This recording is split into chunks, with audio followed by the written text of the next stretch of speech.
Some big breaking news is going to move markets too in a significant way. Breaking news on the push for U.S. trade deals.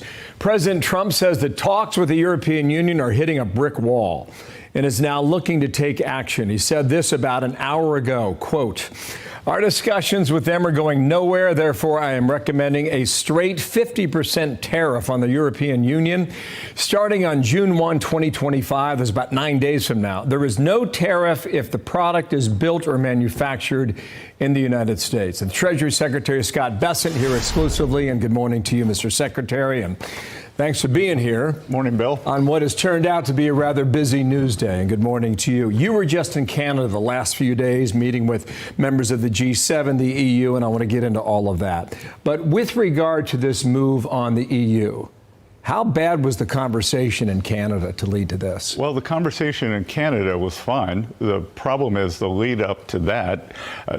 The 90-day pause on the April 2nd tariffs was based on countries or trade blocs coming to us and negotiating in good faith. And I believe the president believes that the EU proposals have not been of the same quality that we've seen from our other important trading partners. I've said there are 18 important trade deals that we have to do. I'm working mostly on Asia, and that group has move forward with some very interesting proposals. They're negotiating in good faith. We've already inked a deal with the UK. I think there are a couple more coming in the near future. So I think this is in response just to the EU's pace. Let me get back to that in a moment. I mentioned June 1st is 9 days away. Is there an opportunity for negotiations in these 9 days? Well, I'm not going to negotiate on TV, but I would hope that this would light a fire under the EU because, Bill, I've said before, EU has a collective action problem here. It's 27 countries, but they're being represented by this one group in Brussels. So some of the feedback that I've been getting is that the underlying countries don't even know what the EU is negotiating on their behalf. On Apple, there is more news, too, on that, okay? Here we go. On Truth Social an hour ago, I've long informed Tim Cook of Apple that I expect their iPhones will be sold in the United States of America, will be manufactured and built in the U.S., not India or any place else. If that's not the case, a tariff of at least 25% must be paid by Apple to the United States. So we've got two tariff threats in about 10 minutes' time. I understand that Tim Cook was at the White House this week. Did that conversation not go well? Again, I wasn't in on that conversation. I also saw Tim this week. So, again, the president is trying to bring back precision manufacturing to the U.S. And, I think that one of our greatest vulnerabilities, are this external production, especially in semiconductors, and a large part of Apple's components are in semiconductors. So we would like to have Apple help us make the semiconductor supply chain more secure. What I found interesting in Saudi Arabia last week was that the president called out Tim Cook for not being there. Now, you know that high technology companies, it takes time to move those production facilities. What's realistic for Apple? Again, I don't know from company to company, so we'll have to see. I do think that Apple started moving a big portion of their supply chain out of China during COVID when China proved to be an unreliable partner. Okay, so we'll see where that goes, and waiting a reply perhaps from Tim Cook, and maybe that comes today. On the big, beautiful bill, it passed in the House, but it only passed by a single vote. And some suggest that now's the hard part. Here's Senator Ron Johnson out of Wisconsin on what's expected next on the Senate side. I've already said it, in its current state is completely unacceptable to me. What was not even brought up in the House debate are the numbers we ought to be considering. The president said that he wants this passed ASAP. Are you worried that he's going to be upset at the Senate? I couldn't care less if he's upset. I'm concerned about my children, my grandchildren, and the fact that we are stealing from them. As you listen to that, it's going to be a battle. How much change can the president accept on the Senate revision? Well, I think we're going to see. The House had been working on their bill for a year, and I know the Senate led by Leader Thune, is going to take this up immediately. And I'm not expecting that there's going to have to be that much change. And I respect Senator Johnson's position that we do have to get our finances in order, and that's a combination of controlling spending but also growing the economy. We did not get into this fiscal mess overnight. This has been a long process. We're not going to fix it overnight. I'm aligned with Senator Johnson on fixing it. I think we've just got to be careful on the timing. You mentioned economic growth in your comment there. This bill adds trillions to our debt. How is that acceptable to this administration? Well, again, you're referring to the CBO scoring, I believe, which is tenure scoring, and it's DC style scoring.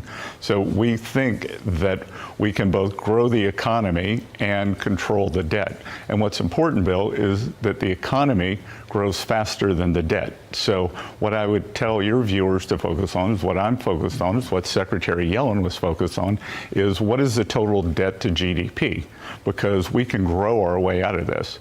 That if we change the growth trajectory of the country, of the economy, then we will stabilize our finances and grow our way out of this. On the tariffs that you mentioned, you had a lot of discussions in Canada. Japan was a part of that. You've talked about Japan a lot. If the Japanese is not the next country to do a deal, who is? As I mentioned before, we're far along with India, and they got in early on. Many of the Asian countries have come with very good deals. So there are 18 important trading partners, and I would say with the exception of the EU, most are negotiating in very good faith. Who do you think goes first? Bill, we're going to have to see. Is it a summer battle? Do we take this into the fall? And if we take it into the fall, are we talking about 2026? To do a deal you can announce publicly? With the EU? With the EU, with anybody. You pick it. No, look, these deals are moving quickly, and I think as we approach the end of the 90-day period, we're going to see more and more of them announced. Okay, is that July then? I think that's the 90 days. Okay, so we will look for that then. On Doge, you announced yesterday that Sam Korkis will stick with you as the new information officer at Treasury. The reason why this is important is because 2 months ago, you sent this on X. You said IRS modernization is 30 years behind schedule, $15 billion over budget, relying on outdated technology. We're working hard to make it more efficient. That's just stunning when you think about that from March 21st. How long before the IRS is in the year 2025 then? Well, we got to get them into the 21st century first, because this modernization project, I believe, started before Sam was born. I believe the project started in 1990. I think it spent about $48 billion and is running on a programming language from when you and I were in college. So I think we can have this done by the end of the president's term, and along the way make substantial improvements. If we were to look, the IRS makes about as many payments as a mid-sized U.S. bank. A mid-sized U.S. bank does it with 10% of the people and with 10% of the cost. So my priorities at the IRS are collections, privacy, and customer service. And I think that this modernization that we're doing in the IT stack is going to increase all three. So the point on that then would be, even though Doge is not in the headlines, Doge is not dead. Well, the point, Bill, is that this Doge effort is one of the most important efforts of my lifetime. And what I am committed to doing is not letting the bureaucracy slow it down too much. That Elon Musk is one of the premier, or probably the premier businessman of this generation. He launched this thing or launched this cost-cutting program. And if we go back to Senator Johnson, that we need to get the cost under control, but we need to get government efficiency under control. We need to make the government work better for the American people. And at Treasury, we are committed to doing that with the IRS. Okay, so we'll see where that goes. I got about 30 seconds left. The penny will cease production next year. You have said the dime is still profitable, which was a comment that really struck me. But the nickel is not. Would you phase out the nickel next? Bill, I think we can retool the nickel and change the composition of the alloys so that a nickel is worth a nickel, because the penny, I think, was costing us 3.6 cents to make, which even in Washington math isn't a good deal. I get it. Thank you for your time. We are 2 minutes away from the opening bell. Good to see you. Yeah, good to see you as well. And futures are trading well to the negative side, so we'll see where we end up. Thank you. We'll stay in contact. Good. Thanks.